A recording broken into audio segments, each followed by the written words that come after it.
Life goals rarely come one at a time. Retirement, a child's education, a home, and family responsibilities can overlap. So, how do we convert goals into a clear plan? When priorities change, how do we adjust without starting over? And when savings are limited, what deserves funding first? To help bring clarity to these questions, Mr. Vivek Joshi shares his perspective. He is director at Skyfin Capital Services Private Limited with 21 plus years in financial services and credentials including an MBA, Chartered Wealth Manager, and Fellow of AAFM. He has been a recipient of Moody's UK Award in International Wealth Management. In this episode of Nivesh Pe Charcha, goal-based investing, building a mutual fund strategy around life goals, we discuss how goals can be mapped by timeline, cost, and priority, and how regular reviews help keep the plan relevant as life evolves. Let's dive in. Namaskar Vivek ji, thank you for taking time out to answer our questions. It's a pleasure having you. Thank you, sir, for inviting me to this special session. आज हम बात करेंगे गोल based investment mutual fund क्या strategy में कैसे हम बैठा सकते हैं उसके बारे में। सबसे पहले मेरा सवाल है कि देखिए एक इंडिविजुअल एक इन्वेस्टर की ज़िंदगी में बहुत सारे लाइफ गोल्स होते हैं। उन लाइफ गोल्स को म्यूचुअल फंड स्ट्रैटेजी में कैसे इनकॉर्पोरेट किया जाए इसके बारे में। हम इन्वेस्टर्स के गोल को पहले जो इमोशनल या ब्रॉड गोल्स है, जैसे रिटायरमेंट या चाइल्ड्स फ्यूचर है, इसको पहले हम कन्वर्ट करते हैं मेजरेबल फाइनेंशियल टारगेट्स में। जैसे कि एग्जैक्ट टाइमिंग क्या होगी, एक्सपेक्टेड कॉस्ट क्या होगा, इन पे इन्फ्लेशन का क्या इम्पैक्ट होगा, और प्रायोरिटी लेवल में ये कहाँ स्टैंड करते हैं। जब ये गोल्स क्वान्टिफाइड हो जाते हैं तो हम एक proper asset allocation strategy decide करते हैं। वो कि किस एसेट एलोकेशन उनके गोल्स के हिसाब से क्या specific goal asset allocation perfect रहेगा, और उसी हिसाब से हम म्यूचुअल फंड की कैटेगरीज डिसाइड करते हैं। तो ये जो स्ट्रक्चर्ड अप्रोच है ये डायरेक्टली इनके गोल से लिंक हो जाती है और इनके जर्नी को डिसिप्लिन और ट्रैकेबल बनाती है। ठीक है, तो जैसे आपने बताया कि आप बहुत सारे गोल्स लेट्स से उन एक लिस्ट बना ली हमने गोल्स की, उसके बाद उन्हें प्रायोरिटाइज कर लिया and the next step is कि हमने एक एस्टिमेटेड कॉस्ट ले लिया कि उस टाइम पे हमें कितने पैसे चाहिए होंगे जिस जो भी टाइम फ्रेम है, और उस हिसाब से आप एसेट एलोकेशन डिसाइड करते हैं और म्यूचुअल फंड स्ट्रैटेजी डिसाइड करते हैं, करेक्ट। तो जैसे आप एक स्ट्रैटेजी लेकर चलते हैं और इंडिविजुअल्स के साथ ये होता है कि बीच बीच में गोल्स चेंज हो जाते हैं, तो जैसे ही जैसे गोल्स चेंज हो जाते हैं तो आपकी पुरानी स्ट्रैटेजी में किस तरीके से चेंजेस करके उन न्यू गोल्स को इनकॉर्पोरेट किया जाता है। तो सर, गोल प्लानिंग एक फिक्स प्रोसेस नहीं है, ये डायनामिक प्लानिंग प्रोसेस है जो हर एक इन्वेस्टर की लाइफ स्टेज और साइकिल के हिसाब से चेंज होता है। तो हम लोग इस गोल प्लानिंग को एक डायनामिक प्रोसेस मानते हैं, ना कि एक डिस्ट्रप्शन। तो पहला स्टेप होता है कि जब भी कोई नया गोल आता है तो हम उसकी अर्जेंसी देखते हैं, उसका टाइम फ्रेम देखते हैं, और उस फाइनेंशियल इम्पैक्ट क्या है उस नए गोल का। तो लॉन्ग टर्म गोल्स जैसे रिटायरमेंट है, उनको डिस्टर्ब किए बिना हम उनके एसेट एलोकेशन स्ट्रैटेजी को वापस कैसे रीएलोकेट कर सकते हैं, और डिस्क्रिशनरी गोल्स, सरप्लस इनकम और शॉर्ट टर्म पोर्टफोलियोज में इस तरीके से हम पुराने गोल्स की इंटेग्रिटी को विदाउट डिस्टर्ब किए हुए नए गोल्स और प्रायोरिटीज के थ्रू टैक्टिकल एडजस्टमेंट्स करते हैं, ताकि इन्वेस्टर्स के न्यू गोल्स पुराने गोल्स के साथ साथ चल सकें। तो विवेक जी इसमें ये प्रॉब्लम आता है क्योंकि नए गोल्स आते ही जाते होंगे और काफ़ी मल्टीपल गोल्स आपको दिखते हैं, काफ़ी सारे क्लाइंट्स आपके पास मल्टीपल गोल्स लेकर आते होंगे लेकिन उनके रिसोर्सेज जो हैं वो लिमिटेड रहते होंगे, तो आप उसको कैसे मैनेज करते हैं कि लिमिटेड रिसोर्सेज के साथ मल्टीपल गोल्स को अचीव किया जाए। तो जब सेविंग्स लिमिटेड है तो जैसे हमने पहले भी कहा, प्रायोरिटाइजेशन बिकम्स क्रिटिकल।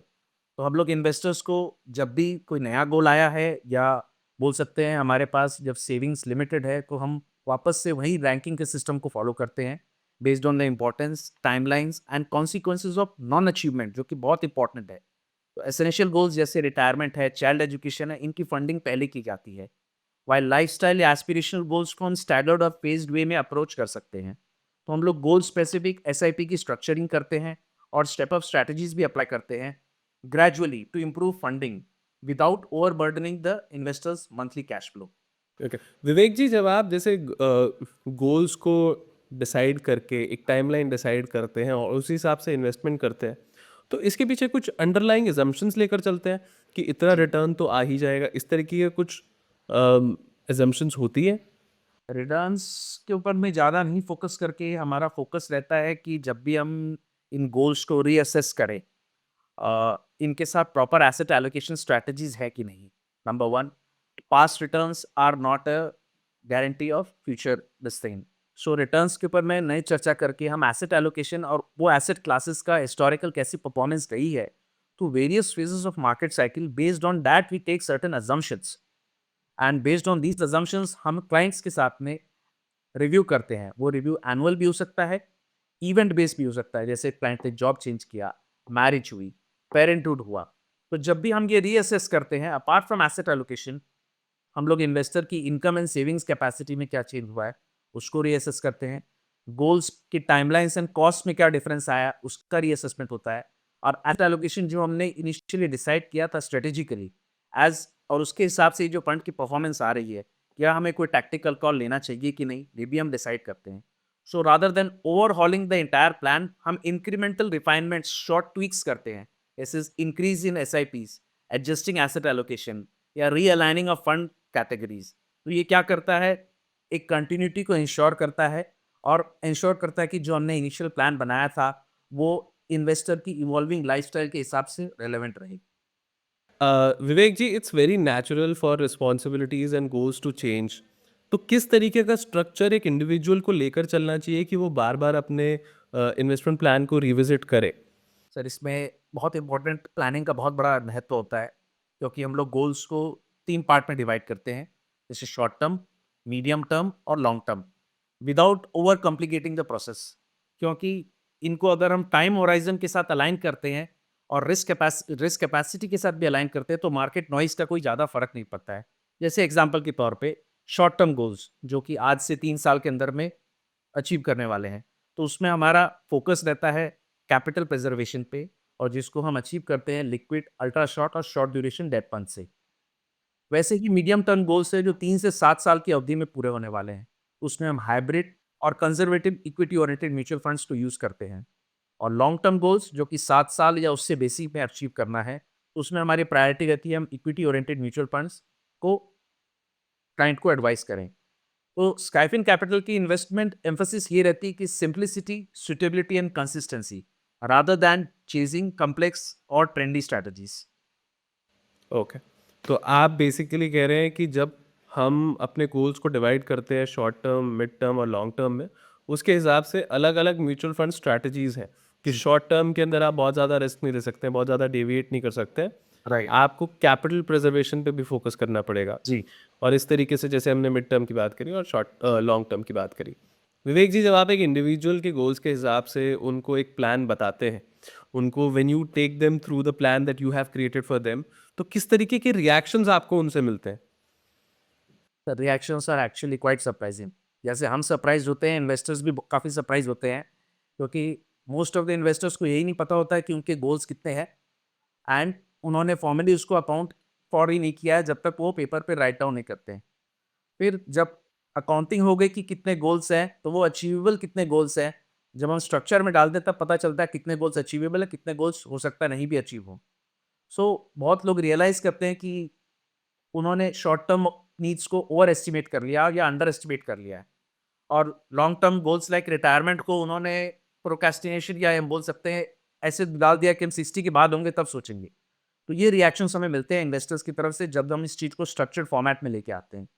तो ये जो रीजंस हमें मिलते हैं कि इन्वेस्टर्स क्या करते हैं, वेरी ऑफन वो लोग एक गोल को आइसोलेशन में सोचते हैं, ना कि एक इंटीग्रेटेड फ्रेमवर्क में। यही दिक्कत आती है जब हम किसी एक गोल के ऊपर में ज़्यादा फोकस हो जाते हैं, बाकी गोल्स को हम साइडलाइन कर देते हैं। तो जब तक कि कंपनी रोड जब हम बनाते हैं, वो इन्वेस्टर को clarity, confidence, sense of control कर देता है और उनकी अनसर्टेनिटी को एक क्लियर एक्शन प्लान में बदल देता है। ओके, तो इस तरीके के जवाब आपको मिलते हैं जब आप किसी इंडिविजुअल या फिर किसी यंग इन्वेस्टर को बोलते हो कि आपके रिटायरमेंट फंड के लिए हम इतना इन्वेस्ट करेंगे, जब आप उन्हें ये प्लान बताते हो तो वो एकदम से सवाल क्यूरियोसिटी से पूछते हैं कि अरे रिटायरमेंट के बारे में हम अभी क्यों सोच रहे हैं? जी। अभी तो हम जॉब शुरू ही किया है या फिर अभी हमारा करियर शुरू ही हुआ है। इस तरीके के आंसर्स आपको मिलते हैं? एब्सोल्युटली मिलते हैं। जब हम उन्हें क्वांटिफाई करते हैं, उनके कॉस्ट ऑफ लिविंग के साथ में हम बताते हैं कि right now you are at the age of 25 and by the time you turn 50 और 55 और 60, this is what is going to be your monthly expenses. Then they try to figure out कि भाई ये क्या चीज़ है, इसके बारे में आज तक किसी ने कुछ भी नहीं बोला। So that's how this when this entire plan is made, people get to know कि कैसे हमें प्रायोरिटाइज़ करना है, और ये प्रायोरिटी लिस्ट में why retirement and these goals come at the number 1 point. So, ये reactions are very common, and हमारे लिए भी एक लर्निंग एक्सपीरियंस होता है कि बी इट यंगस्टर्स और people who are nearing retirement, उन्होंने आज तक कैसे प्रायोरिटाइज नहीं किया या अकाउंट फॉर नहीं किया किसी चीज़ को, क्योंकि जो हमने मेन रीज़न हाईलाइट किया कि हम हर एक गोल को एक आइसोलेशन में सोच रहे हैं। जब तक कि पूरे फ्रेमवर्क में नहीं आता है, इन्वेस्टर के लिए बहुत डिफिकल्ट है सोच पाना कि हम कैसे गोल प्लानिंग करें। तो विवेक जी, लास्ट क्वेश्चन, मुझे ये जानना है कि एक इंडिविजुअल कैसे अपने गोल्स को नोट डाउन करे कि वो मिस ना कर दे। जैसे आपने बताया रिटायरमेंट लोग भूल जाते हैं, तो किस तरीके की अप्रोच हो कि हम सारे गोल्स को साथ लेकर चलें? सर, एक प्रोसेस है, this is a process and most investors find it really difficult unless and until एक हैंड होल्डिंग नहीं हो उनकी।